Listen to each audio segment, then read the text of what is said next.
안녕하세요, 풋볼 포레스트입니다. 바로 오늘 있었던 경기죠. 이강인 선수의 파리 생제르맹과 아스날 FC 간의 2024-25 시즌 UEFA 챔피언스 리그 4강전 경기가 있었습니다. 이번 경기에서 파리 생제르맹이 상대한 아스날 FC는 이번 시즌 프리미어리그에서 리버풀에게 밀려 2위로 우승 트로피를 놓치게 된 팀이긴 하지만 최근 프리미어리그에서 가장 강력한 성과를 내고 있는 팀들 중 하나로서 아스날 FC는 이번 시즌 이미 UEFA 챔피언스 리그 페이지에서도 파리 생제르맹을 만났었고 그 경기에서 압도적으로 파리 생제르맹을 격파한 바 있는데다 아스날 FC는 8강전에서 강력한 우승 후보인 레알 마드리드까지 잡아내는 정말 미친 경기력으로 4강까지 올라왔기 때문에 파리 생제르맹으로서는 챔피언스리그 결승전으로 가기 위한 과정에 정말 너무나도 강한 상대를 만났다고 할 수가 있었습니다. 하지만 파리 생제르맹은 아스날과의 UEFA 챔피언스리그 4강 1차전에서 원정에서 1대0 승리를 거뒀었고 이번 2차전 경기는 파르크 대 프랑스에서 리드를 잡은 채 시작을 하기 때문에 현재 상황 자체는 파리 생제르맹이 상당히 유리한 상황이라고 할 수가 있었습니다. 그리고 대한민국의 이강인 선수는 최근 A매치에서 당한 부상으로 인해 대략 2주 동안 경기에 나서지 못하는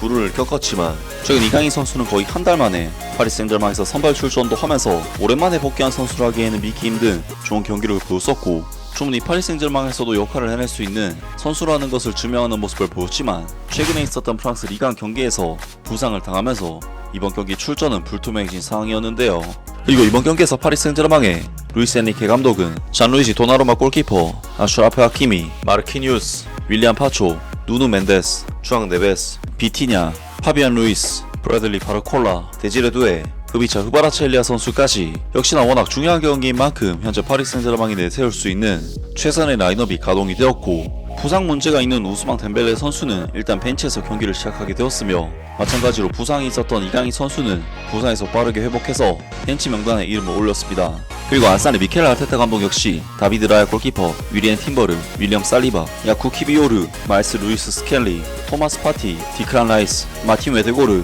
부카요 사카, 가브리엘 마르티넬리, 미켈 메리노 선수까지 레알 마드리드를 무너뜨릴 당시에 핵심적인 선수들이 총출동하면서 이번 경기에 나섰습니다. 이번 경기에서 파리 생제르맹은 아스날 FC를 상대로 홈에서 펼쳐지는 경기임에도 불구하고 기본적인 볼 소유권과 경기 지배력에 있어서 아스날에게 완전히 주도권을 내주면서 아스날의 압박에 상당히 고전하는 경기를 했는데 전반적 볼 점유율 수치와 슈팅 숫자 면에서는 큰 차이를 보이지 않으면서 대등한 경기를 한 것처럼 보이긴 하지만 경기 모멘텀 데이터를 살펴보면 알 수 있듯이 이번 경기는 아스날이 파리 생제르맹을 상대로 완전히 휘몰아치는 양상이 나온 경기였습니다. 사실 파리 생제르맹은 이번 시즌 루이스 엔리케 감독 특유의 중원을 두텁게 해서 볼 점유 및 지배형 전술을 통해 천천히 찬스를 만들어내는 점유율 축구로 거의 대부분의 경기에서는 볼 점유율이 앞서 있었고 심지어 4강 1차전 아스날 원정에서도 볼 점유율 면에서는 아스날보다 앞설 정도였지만 이번 경기에서 아스날은 사실상 뒤가 없는 상황이었기 때문에 경기 극초반부터 굉장히 공격적으로 라인을 올리면서 파리 생제르맹의 골문을 노려왔고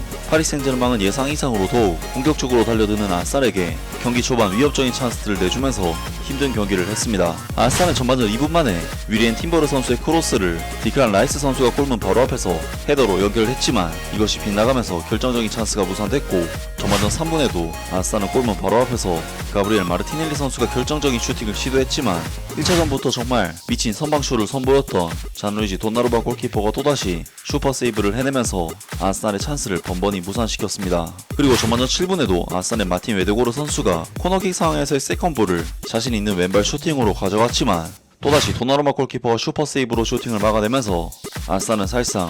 거의 3골을 넣을 수도 있었던 찬스들이 모조리 무산되고 말았는데요. 아스날로서는 사실상 뒤가 없는 듯한 공격적으로 많은 선수들을 가담시키는 플레이를 했기 때문에 수비적인 부분에 있어서는 뒷공간에 대한 약점이 분명히 있었고 파리 생제르맹은 빠른 공격 자원들을 통한 역습으로 이를 공략했는데 파리 생제르맹은 전반전 16분 흐비차 흐바라첼리아 선수의 가마차기 슈팅이 골대를 맞으면서 아깝게 찬스가 무산됐고 22분에는 또다시 역습을 통해 데지레 두에 선수가 브래들리 바르콜라 선수에게 패스를 받아 유효 슈팅을 날리는 등 파리 생제르맹은 흐름 자체는 아스날에게 내줬지만 한 번씩 위협적인 역습을 통해 아스날에게 결정타들을 날리기 시작했습니다. 그리고 결국 파리 생제르맹은 전반전 27분 프리킥 세트피스 상황에서의 세컨볼을 파비안 루이스 선수가 환상적인 발리 슈팅으로 골문 구석을 꽂아버리면서 아스날을 상대로 이번 경기에서 1대0 합산 스코어는 2대0으로 앞서 나가는 정말 결정적인 득점을 터뜨리는 데 성공했는데요. 사실 아스날로서는 파리 생제르맹을 상대로 어떻게든 동점까지는 만들어 놓자는 식으로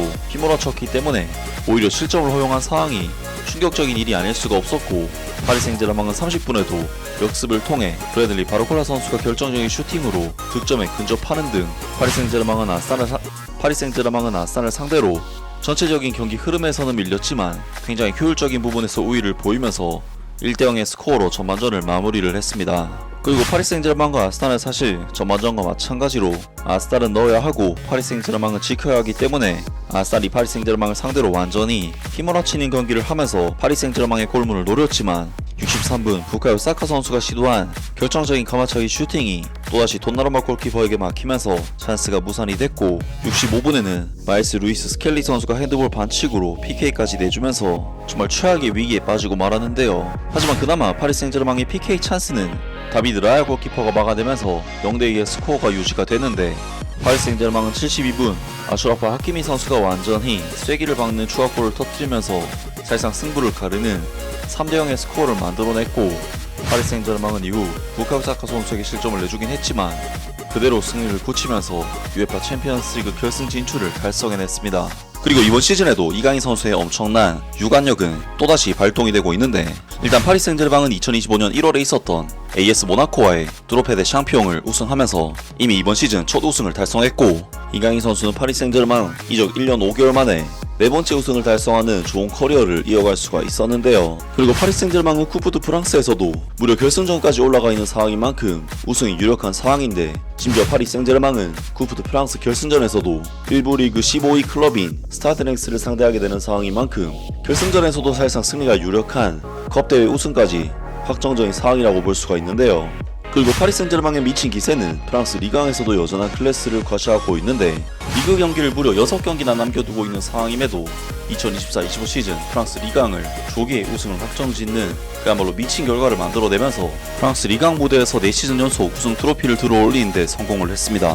그리고 대한민국의 이강인 선수는 이번 우승을 통해 파리 생제르맹 이적 후 프랑스 리강 2회 우승, 트로페 대 샹피옹 2회 우승, 쿠프 드 프랑스 1회 우승까지 파리 생제르맹에서 무려 5회 우승을 달성하게 됐고 발렌시아 시절 코파 델레이 우승까지 더하면 커리어 통산 6회 우승을 달성하게 되는 좋은 결과를 만들어냈습니다. 그리고 이제 UEFA 챔피언스리그까지 4강 무대에 안착을 했기 때문에 파리 생제르맹은 최대 4강왕까지도 노려볼 만한 정말 미친 시즌을 보내고 있는데요. 파리 생제르맹은 4강전에서는 최고의 기세를 달리고 있던 아스날을 잡아내는 미친 결과를 얻어냈는데 파리 생제르맹의 지금의 기세라면 충분히 UEFA 챔피언스리그 우승까지도 노려볼 만한 좋은 폼이 아닐까 싶은데요. 그리고 이강인 선수는 이제 만 24세에 불과한 굉장히 젊은 선수인데 벌써부터 우승을 밥 먹듯이 하는 것이 정말 놀랍고 역대 한국 유로파 선수 중에서 가장 빠른 페이스의 우승 행보가 아닐까 싶은데요. 물론 박지성 선수가 한국 유로파 중에서 가장 화려한 클럽 커리어를 지니고 있지만 동나이인 만 24세 때와 비교하면 이강인 선수가 박지성 선수보다도 압도적인 페이스를 달리고 있다고 할 수가 있고 아직 10년 이상 더 뛸 수 있는 선수인 만큼 트로피가 쏟아지는 커리어를 이강인 선수가 보내게 되지 않을까 싶은데요. 우승이라는 것이 정말 프로 선수로서 결코 쉬운 일이 아니기 때문에 정말 대단하다는 생각이 들고 아직도 만 23세에 불과한 이강인 선수의 커리어가 앞으로도 계속해서 풍성해지기를 응원하겠습니다. 아무튼 오늘 영상은 여기까지고요. 영상 재밌게 보셨다면 구독과 좋아요 그리고 댓글 부탁드립니다. 감사합니다.